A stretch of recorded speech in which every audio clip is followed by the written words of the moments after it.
On this week's 2-minute tip, our most underrated wheel hoe attachment.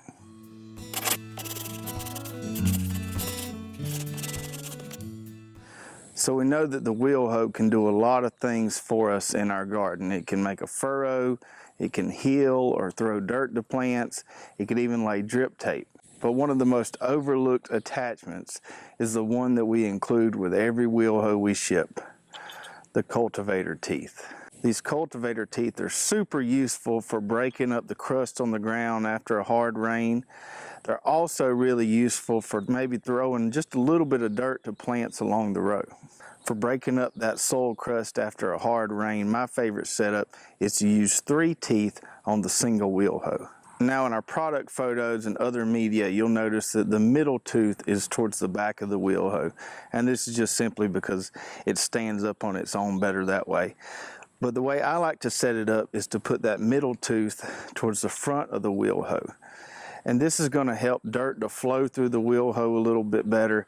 And if you run into some weeds or trash, it won't clog up there in the middle. Now you can put up to 5 or 6 teeth on the wheel hoe toolbar, but for me the magic number is 3. I really like using 3 teeth at a time. Just works better for me, and I get a better cultivation with the dirt flowing through those teeth. So after you get a heavy rain, as soon as you can get out in your garden where it's not just sloppy wet, get out there with those cultivator teeth, break up that soil crust, and you'll prevent a lot of weed germination that way, because the weeds just don't like to germinate in that loose, fluffy soil. So maybe you don't want to throw a large amount of dirt or create a big hill like you would with our healing plows.